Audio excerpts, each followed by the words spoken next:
On your Tuesday episode of Locked On Raptors, I'm back.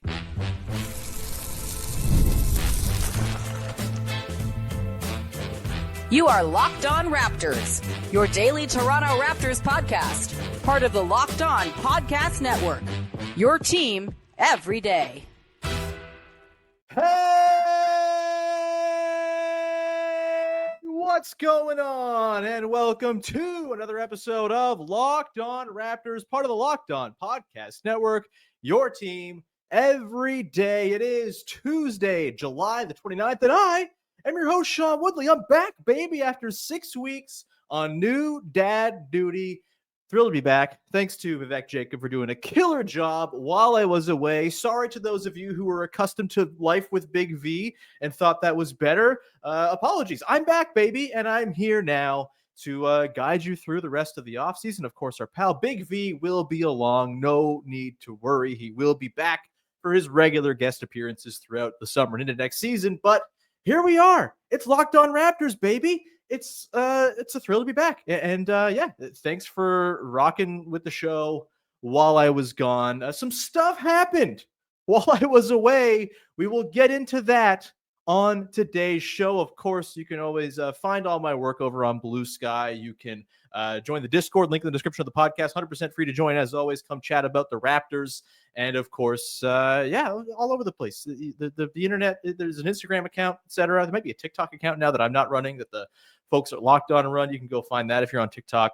Either way, thrilled to be here to ring in the 3 pod a week schedule for the rest of the summer, as I timed this whole paternity leave thing perfectly.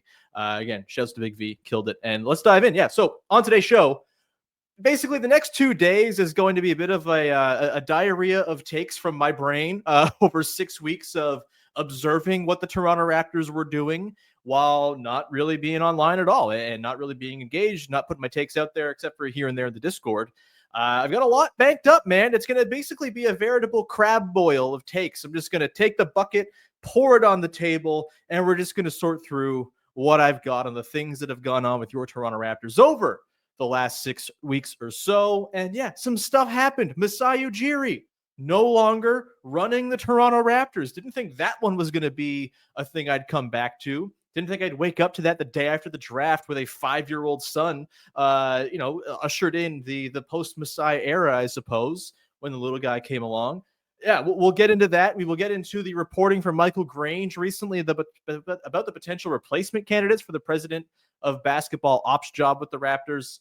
A little concerned about a couple of them, a little intrigued by a couple others, and ultimately maybe it should just be Bobby Webster's job and it's simple and easy. We should do that. Either way, we will get into that and also some Collin Murray-Boyles thoughts later on, as he was the Raptors draft pick, kind of surprisingly at number 9 when Kaman Malawach was sitting there, pissed some people off. Wasn't the number 1 guy on my board for fit reasons, but we'll get into why I am very into the pick nonetheless. And yeah, tomorrow likely we'll get into the Jakob Poeltl extension and Mamu and summer league thoughts and a real sort of bee in my bonnet as it relates to graphic design and the Toronto Raptors seemingly just like commitment to never doing a proper rebrand. We will talk about that another time on tomorrow's show. But let's get into the Masai thing, the biggest thing that happened in Toronto Raptors land while I was gone. Pretty stunning move that obviously, came on the heels of the draft at a stunning time, kind of a Bush League time, if we're being real. I think that was maybe the biggest takeaway I had was now, really? Like, this is strange. I know they sort of justified it, Keith Pelly did, by saying, hey, Masai wanted to stick around for one last draft cycle, all of that. That's well and good. That's fine, but definitely not really the type of move that a serious franchise makes, I would argue. There's so much to dive into with this Masai thing that, obviously a lot of it has been covered by Vivek on this podcast. I know Josh Lewenberg was on recently to kind of dig into a lot of this as well with Big V over the last 6 weeks. This is not uncovered ground, but I got to get my thoughts out on it because it's been killing me. I'm about to have an aneurysm from all these Raptors takes I've just had stored up. My wife doesn't want to hear them. My 6-week-old son doesn't care about them right now. I have to get him onto a microphone for all you fine folks. So yeah, look, consider me a mark. I thought that the seemingly lower tensions over the last couple of years between Masai Ujiri and Rogers were actually a thing, and not just sort of thing said in public by the affected parties. We know that back in 2021, there was some dissension between Masai Ujiri and Edward Rogers. And, is this guy actually worth giving him the big fat deal to stick around as the Raptors president? That was the Ed Rogers side of things. Obviously, Masai got the deal, but, it seems as though when you look into some of the reporting here from Michael Grange, Josh Lewenberg, etc., Mark Stein, that the tensions never did fully cease. And yeah, the sort of quieting down of that stuff over the last 18 months or so didn't really resolve the core issue there, which is just, hey, maybe Masai is not long for working with this new set of board members when the Rogers thing kind of fully happens and they take over the team in earnest. Keith Pelly comes in. Maybe the first sort of alarm bell, and maybe this is very different, but Brendan Shanahan being let go by the Maple Leafs and the Leafs just not replacing him. That was an interesting thing that happened in about a month before the Masai Ujiri stuff broke. And, look, there's a lot of stuff that now makes sense when you put the pieces together as to why we're sitting here and Masai Ujiri is not running the Toronto Raptors anymore, right? On court, the team was not producing results in recent years. Missed the playoffs for the last 5 seasons, I think it is. Yeah, it's been a rough go. The management of the salary cap and the asset management of the players, as much as I've talked about this a lot, I think there is some leeway I give to the way the Raptors ended things with some of their core guys, because they were trying to make something work with guys who had won them a championship. There was certainly some sentimentality behind the way the Raptors were not super cutthroat in the way they moved on from Fred VanVleet, Pascal Siakam, OG Anunoby, although they ended up being kind of cutthroat in the case of Pascal near the end, just how they handled the whole thing. But, I think there was a justifiable amount of sentimentality around breaking that team up, considering they won a literal championship with this team. And the Scotty Barnes sort of prize falling in the Raptors' laps clearly broke their brains a little bit and made the decision-making a little bit scattershot for a few years there. And again, I was willing to kind of give that one a bit of a pass. It seemed like over the last 18 months or so, as they've restocked the cupboard with young players and reoriented the team on the fly around Scotty Barnes in a way that I think this coming year actually stands a chance of producing decent enough results. I thought maybe that was enough, but obviously the results speak for themselves. And then obviously there's just the broiling tensions between Ed Rogers, the whole Rogers takeover, the Larry Tannenbaum ouster. Of course, Tannenbaum, very much a Masai guy. Masai was very much Tannenbaum's guy, all of that. It all seemed to be kind of coming towards this. The stuff that kind of, really fell flat for me when it came to the description, the sort of outline of why the decision was made from Keith Pelly, is that he kind of just said it was basically a basketball decision, which okay, again, there's a basketball argument for that, but to say, yeah, we're just not happy with the basketball of it all, the team building, the decisions, the results, etc. And then to come around and say, yeah, but Bobby Webster, Dan Tolzman, we think they're great, which by the way, I think that's a totally reasonable stance to have, but they're very much lumped in with Masai Ujiri when it comes to how this team's been built. It's very much an open secret that over the last 5-6 years, dating back to even 2019, Bobby Webster and Dan Tolzman have been very heavily involved in the day-to-day of building the team. And yes, Masai Ujiri has final say. Yes, it sounds like from the reporting via Josh Lewenberg and Michael Grange that it seems as though Masai had final hammer in, say, the Brandon Ingram trade, for example, and was pushing for big moves. I sort of indicated when Kevin Durant's name was flowing around back in June that it was wreaking a little bit of desperation. Turns out that was very much a thing. That there was some level of desperation to kind of turn this thing around, shift the way Masai was viewed in the eyes of the board, etc. But again, the team building has very much been a Bobby Webster, Dan Tolzman thing as much as it's been Masai Ujiri day to day over the recent history here. And so for Keith Pelly to say, yeah, this is about basketball, but also Bobby and Dan Tolzman, they're sticking around, and actually Bobby might be the president now. There's a little bit of an incongruity in those stories to me. And so clearly there was other stuff going on here. The clear amount of money Masai Ujiri makes, if they're cost cutting, whatever.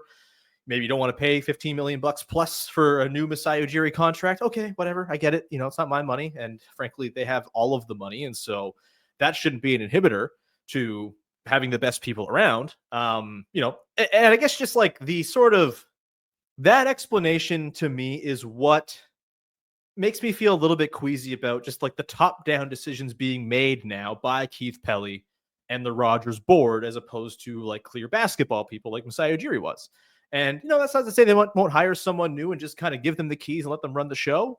But it does seem like there's going to be a little more top-down interference from the ownership group now that it's going to be Rogers led, as opposed to when Larry Tannenbaum was just kind of there being a figurehead for the league, doing league, mandated, board of directors stuff, and letting Masai run the show basketball wise. It does feel that there might be a little bit more top-down influence on the basketball side of things, which gives me a little bit of concern. And I just I think it's fair to always have a healthy skepticism of Rogers. That doesn't mean that they can't have success under Rogers. Look at the Blue Jays. The Blue Jays, after a few years of being kind of a joke, have turned themselves into the best team in baseball right now. They're run by Rogers. They seem to have unlimited money to go and spend. Doesn't mean that Rogers is not going to be invested in the Raptors winning. I do wonder if they will give the same autonomy to someone who's the new president of basketball ops as Masai Ujiri seemed to have before. I generally believe that the less ownership interference you can have, the better in pro sports. And we'll see, right? Ultimately, the big thing that you lose with Masai Ujiri is the cachet, right? And it's going to be a huge test of what Masai Ujiri built and how everything around him kind of stands the test of time to see whether or not that cultural cachet that he built up for this franchise with and that he provided to the franchise, believe in your city, believe in yourself, was very much a thing. No one has given the Toronto Raptors more relevance on an individual basis than Masai Ujiri did in his 12 years running the Toronto Raptors. Just nobody.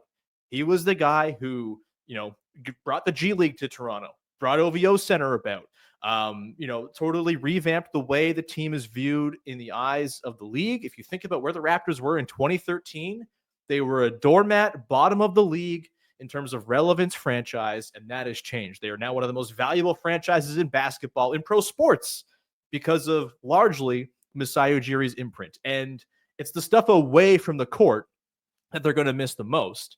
And good luck finding someone who has that level of cultural cachet if you're trying to replace Masai Ujiri. Grass ain't always greener and all of that. And obviously the basketball decision-making, the results didn't bear fruit. And this is a business where you need to have results. You're probably not going to stick around a long time. And no one has permanent job security unless you're like Eric Spoelstra or Greg Popovich. It's very rare to have that in basketball. Pat Riley, I guess, to some extent in Miami. But, if that someone had deserved it, it's probably Masai Ujiri based on the way he turned this franchise that was destined to just never win anything of note into a championship organization. Again, careful what you wish for, man. And I think some of the reported potential hires that we'll get into here in a second give me even a little bit more pause about what this all means going forward for the Raptors. We will get into Mark Eversley, Dwayne Casey. Really? This is the pivot? Hopefully not. We'll talk about that coming up in just 1 second. Here on my return to doing the damn pod. It's so exciting.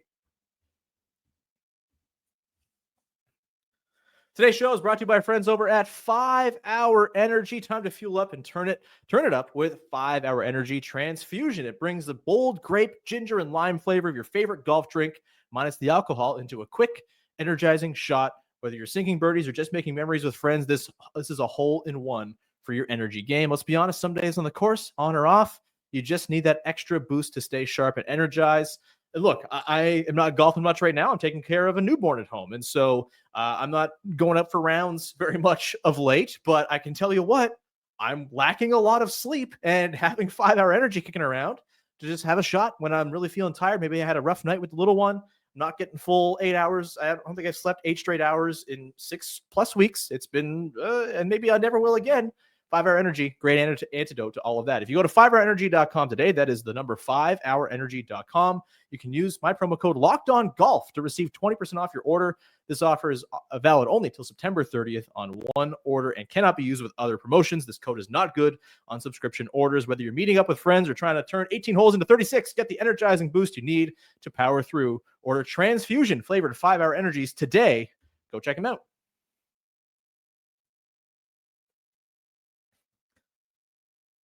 Back at it here on your Tuesday edition, the return of me, Sean, your favorite host, or second favorite if Big V was more your flavor. Here to just kind of, again, dig into all of the bank of takes stored up in my brain from the last 6 weeks, an eventful 6 weeks for the Toronto Raptors. And let's get into kind of piggybacking off the Masai Ujiri stuff, which we don't need to relitigate anymore. It's been talked about to death by everybody and who covers the Raptors because it's the biggest thing to happen to the Raptors in quite some time. Let's get into some of the reporting on what comes next. Michael Grange reported earlier this week on some names that might be in the mix for the Raptors president of basketball ops job. And I should say, when the news came down and Masai Ujiri was fired, based on what happened with the Maple Leafs, I thought there was a surefire, like they're just not going to replace Masai. Like Rogers is now the president of basketball ops. And I'm very heartened to hear that they're in fact going to replace that position. You know, will they replace him with the right kind of person? Will it be a yes man to just kind of cater to what Rogers wants? Who knows? But that is the that's the silver lining here, is they're actually going to replace that position as opposed to just kind of leaving it empty like they are with the Maple Leafs. At this point, I just want to see Bobby Webster get the job. You know, grass I know is greener, like I said, and you know, look, he knows this roster, he built this team, and maybe you have your issues with that, right? Like, you know, he's just as much overseen the mishandling of Fred VanVleet's departure and the misreading of the market the summer he hit free agency and the Jakob Poeltl trade at the end of that season that, you know, was strangely timed when the Raptors had an easy pivot to tank in the Wemby draft and all of that.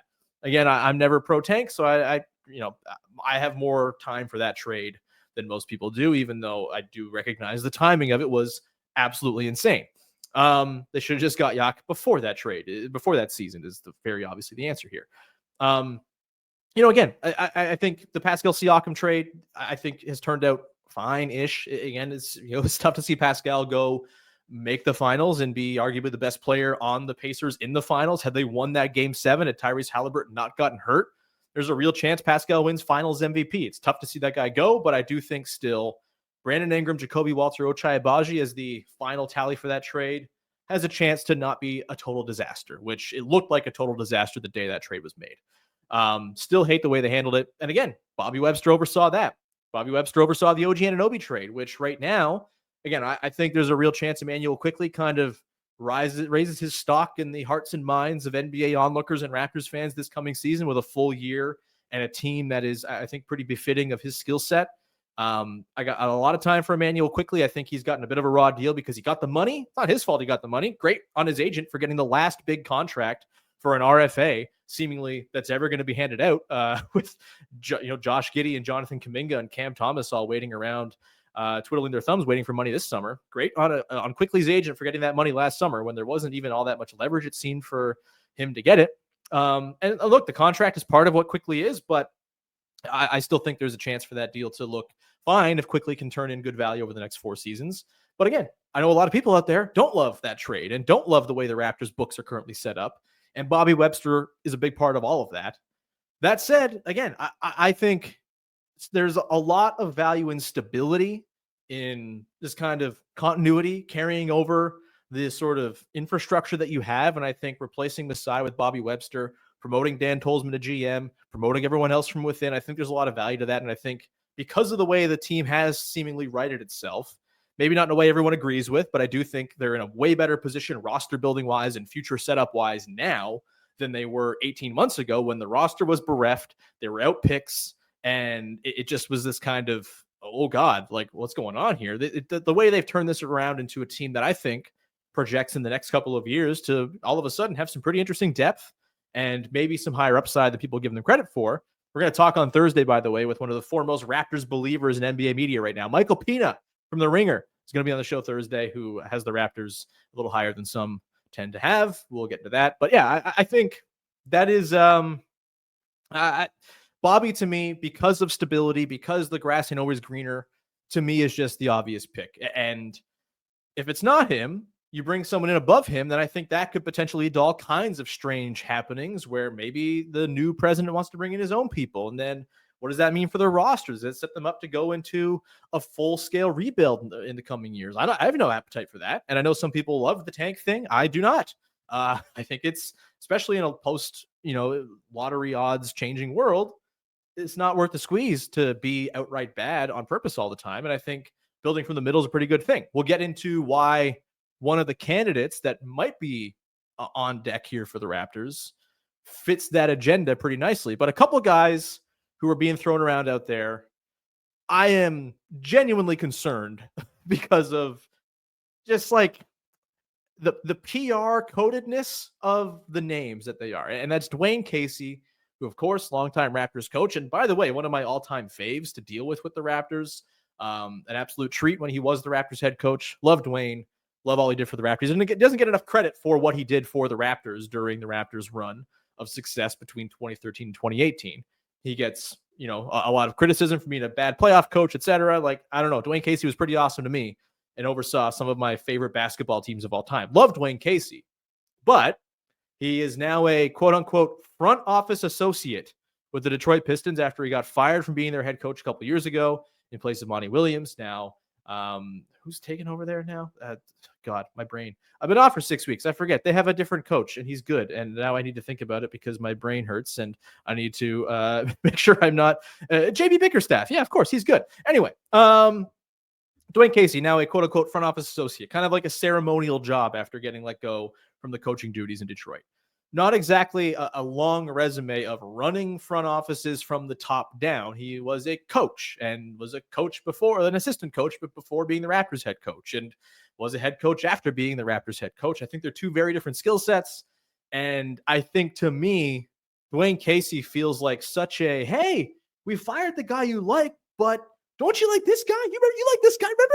You love Dwayne, right? Like, that feels like sort of like the pitch, if that were to be the hire from Rodgers, is, hey, you guys like this guy, right? Like, he's fine. He's a great replacement for Masai, which I just don't know if he's got the credentials to actually be the president of basketball operations. Again, he'd be running a team where the GM is Bobby Webster, a guy who was part of the team that fired him back in 2018.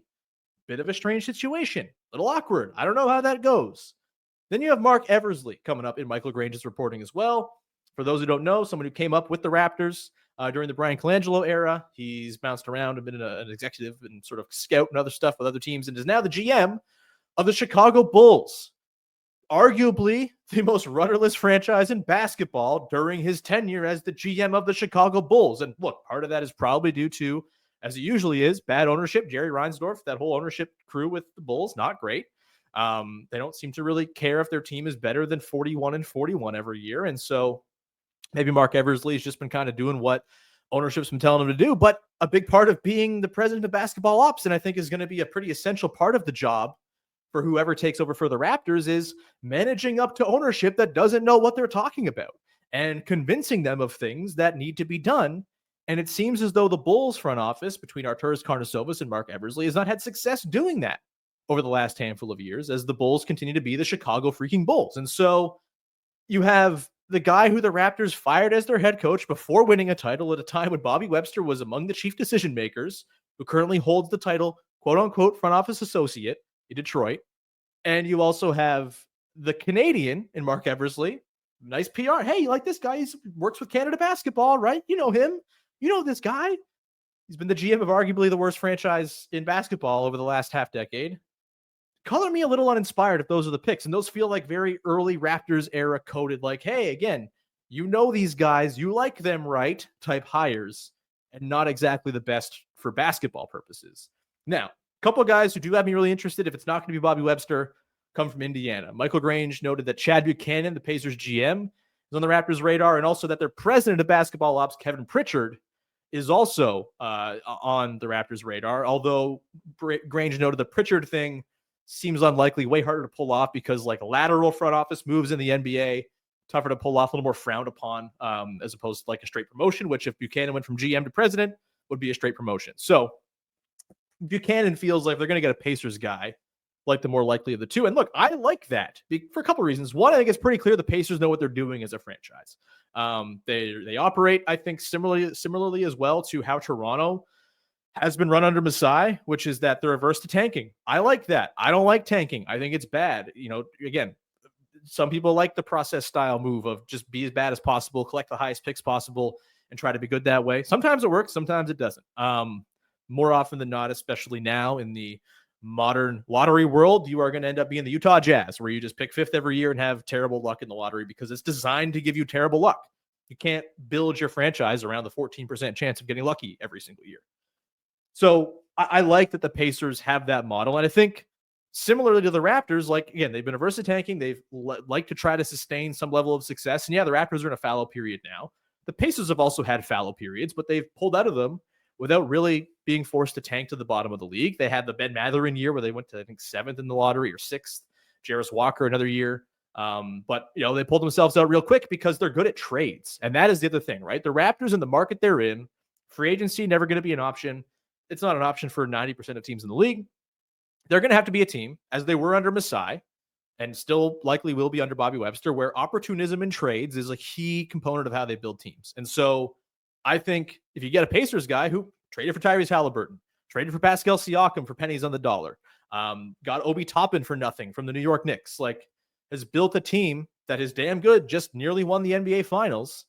I think that sort of style of GMing suits itself well to running a team in Toronto, which is a franchise that I don't think has much appetite for tanking, and maybe even less so with Rodgers in charge. Maybe that's a thing that you view as a negative. If there is one positive thing, I think, a front office that for financial reasons doesn't want to go in the tubes for multiple years, I think that's fine. I think you don't get those years back a lot of the time. And I'm more than okay with just watching some fun, cool basketball over a handful of years, as opposed to min-maxing yourself to a championship, especially since the Raptors have already won one of them things. Again, maybe I'm in the minority. I know people love just championship or bust brain. Give me some fun, cool basketball, especially after the last handful of years. I think a Pacers influenced person might have a chance of providing that. So that's where we are. Give it to Bobby Webster. Totally fine if he's the guy. I think he's deserving, as much as, again, the sort of argument for keeping him in Tolzman versus Masai doesn't quite compute for me from Keith Pelly and the Rodgers brass. But if it's not him, Chad Buchanan feels like the pick. Someone from the Pacers sounds awesome. Please, the KC Eversley thing, it just feels so focus grouped as hey, these are guys that Canadian fans will recognize and maybe like, which I think a lot of fans are smarter than that and probably say, hey, no thanks. This isn't a great idea. Not great for basketball. This is, part of the Masai Ujiri thing. Maybe you sell this to the Raptors fan base in 2012. The fan base is smarter. They're more plugged in than ever than they were 12 years ago. I think you can't just try to, send a fluffy, nice PR, fun story hire past them and think it's going to work. I don't think that'll play. It's a big one. We're coming back on the other side. We will get into another big thing that happened while I was away. That is Collin Murray-Boyles got drafted by the Raptors, 9th overall. We'll talk about why, though he was not my top target in the draft, I am perfectly okay with the pick, mostly because I think the Raptors are better at this drafting thing than I would be. It's why I do a podcast and why they are running the Raptors.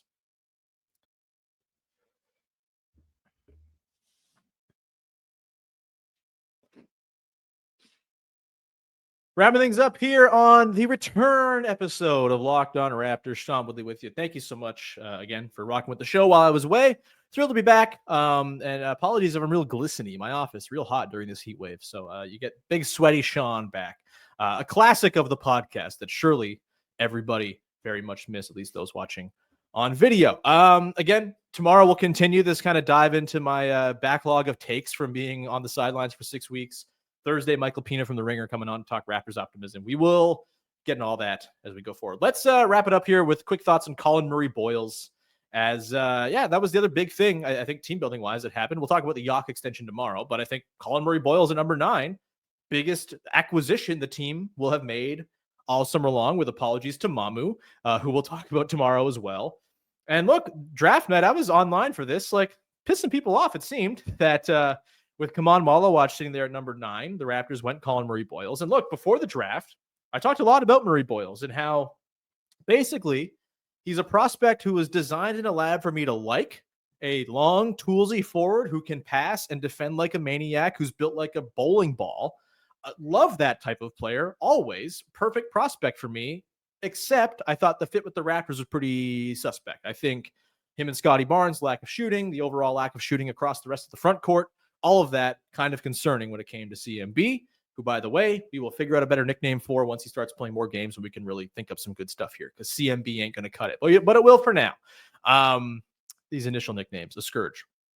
When it comes to the pick, though, and the night of the draft, this wasn't a thing where it took me a few days to talk myself into it. he was always a guy I liked as a basketball player who I just didn't love the fit of with Toronto. But if you're just going for talent, there was a very clear argument to be made that he was the best basketball player left on the board when the Raptors picked at number 9.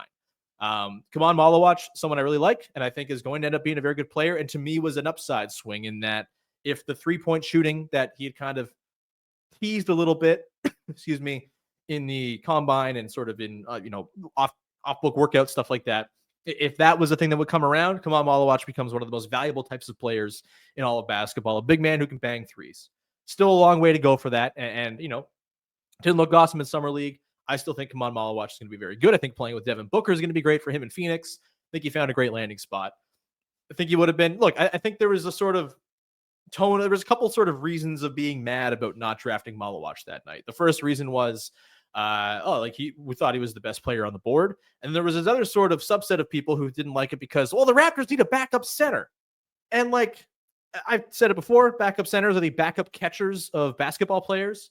It's just like such an overrated position. And the Raptors, I think now with CMB and Scotty Barnes and Mamu now have enough to fill in that spot behind Jakob Poeltl, who's probably going to play another 29, 30 minutes a game this season. I think they can get by just fine. If injury happens, then yeah, that's a problem. But that's the case if, any important player goes down for any team. I think, if you're mad because Kevon Malawach should have been the backup center next year, that's the wrong reason to be mad about not drafting Kevon Malawach. And look, I had him and Cedric Coward both ahead of CMB on my personal board by the end. I didn't really do a final updated board before I went off on Pat leave, but I did have Murray-Boyles closer to like 4th on my board when he ended up coming up. And so, yeah, I think he's a really good player. He's a fun player. And the defensive reinforcement he's going to provide to this team certainly checks one of the boxes I said was a big need for the team this summer, which was ensuring that the steps they made defensively last year weren't just fool's gold that weren't sustainable. You had to get more defensive talent in the door, and they might have gotten the most talented defensive player in the draft in the door. That's exciting. The fit, not ideal, shooting-wise, of course, but he is someone who provides passing juice and rim pressure and interior scoring and all kinds of other things, screening, transition play, all types of things that can help massage the fit. I think we're seeing in the NBA, yeah, maybe at the very highest levels, you got to have elite shooting all over the place. We saw it with the Pacers, though the Thunder certainly had trouble shooting throughout the playoffs, and they ended up being just fine because their defense was maniacal. I think, we have seen that the model of, okay, maybe you have 2 non-shooters on the floor in the front court can work if the skill sets are complementary enough, at least to win you some regular season games. We saw it with the Cavs last year. We've seen it with the Memphis Grizzlies in the past. We've seen it with all kinds of teams that aren't necessarily loaded with 1 through 5 shooting talent. And so I think that's the idea here. Yeah, you give some back on offense, but you have some connective offensive skills in there, and the defensive upgrade that Murray-Boyles brings to your prospect pool is pretty significant. And I think that's what excites me here. I am so pumped to see Scotty Barnes and Collin Murray-Boyles play in 4-5 combinations. I think those two guys, the switchability, the way each can kind of, take on different duties and chameleon their way, I think it's going to be really exciting. I think they're going to be lineups where you can play those two guys with Mamu and have some really fun 3-4-5 combos that are pretty big. Mamu's not the hugest guy in the world, but defensively, you can kind of hide him while CMB and Scotty Barnes raise hell defensively. And that's kind of the thing with CMB that I think in year 1 he's going to provide. I think where he's going to really fit in is he's going to help connect a lot of lineups for the Raptors. And I think for a team that is very likely to stagger pretty aggressively, this is not going to be a team that rolls their starting 5 and then their bench in hockey change subs. This is not going to be the bench mob Raptors of 2017-18. This is going to be a team where it's always 2 or 3 starters with 2 or 3 bench guys, and how Darko Rajakovic can play around with how those guys mesh with one another and fit and complement each other. That's going to tell the tale of whether the Raptors can win their minutes or not. Their starters might be all right. The fit's maybe not ideal, but the talent's pretty substantial. The bench guys individually, if you just threw out Shed, Walter, Grady Dick, Ochai Agbaji, Mobo, CMB, Mamu, and some, configuration of 5 guys, probably not winning you a ton of minutes. So they might be like those sort of fun. Remember the Rondé Hollis Jefferson, Chris Boucher bench lineups of a few years ago where they would win their minutes like 4-2 because they were just so nasty defensively. Could see that being the case. We'll talk about summer league takeaways, and boy, oh boy, does the try-hard ethos seem to still be very strong with the guys who are going to occupy the Raptors bench this coming year. I just think, though, Murray-Boyles with his defense and his passing and his rebounding. His rebounding is, I think, an underrated thing here. Him and Scotty Barnes will be able to hang rebounding-wise at the 4 and 5 because both are above-average rebounders. I think he plays bigger than his 6'7" frame suggests. He's extremely strong. Dudes just bounce off of him. I think his driving game as a result is going to be a pretty nice weapon. It's just hard to not get moved back by that guy. He is a bowling ball of a man. He is, if to put it in Pokemon terms, he is your golem. He is just this round, just force of muscle who's going to bounce dudes off of him on his way to the rim. Same goes for how he defends too. I think he's going to be incredibly difficult defender to move off of his spot. And I just think you throw, say, him and Grady Dick with 3 starters, whether it's IQ, Ingram, Pirtle, plus CMB and Grady. That can be a lot of fun. Maybe you have lineups where it's, quickly Barnes, Walter with Murray-Boyles and Mamu, different combinations of offense, defense to find balance. That's going to be, I think, the interesting thing the Raptors do with their lineups this year. And I think because they have so many different guys with individually interesting skill sets, I think they're going to be able to find that balance with a lot of lineups. It's going to take some tinkering. It's going to take some trying things out. But I think Murray-Boyles is kind of the skeleton key to unlocking a lot of that coming off the bench now.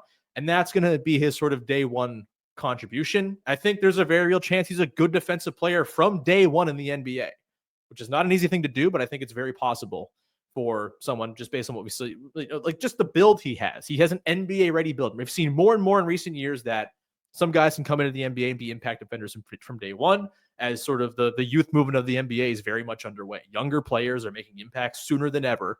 And I think Murray-Boyles can be that type of guy because he's just got an NBA ready body, the strength, the interior scoring, the passing, all of that, the defense, the hands on him, man. Just hands in the cookie jar on every single drive in Summer League.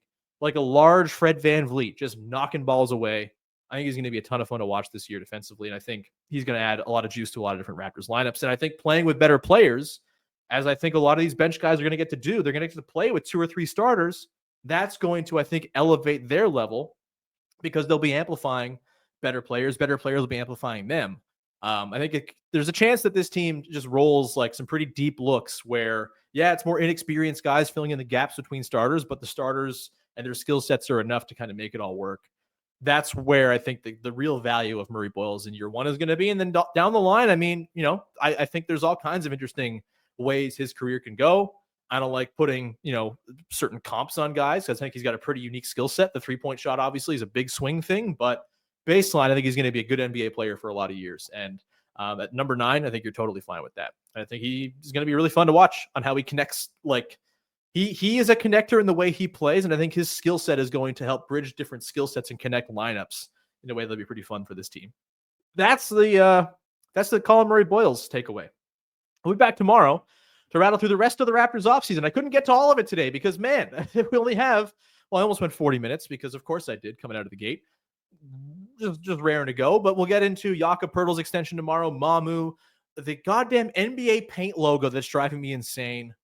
RJ Barrett, what's his future look like? Summer League takeaways. We'll get into all that as my crab boil of takes is going to take 2 days to eat coming up on tomorrow's show. In the meantime, thank you so much for being back and for the patience while I was away and for rocking with Big V again. He was amazing. Did such a great job. Some awesome guests on the show. He's way better at booking guests than I am. I'll try to get better at it, and we got Peanut coming up on Thursday, but yeah, he was just really, really good with the guests and did a great job on his own. It was lovely to see. And of course, Big V will be a big part of the show, as always, going forward as well.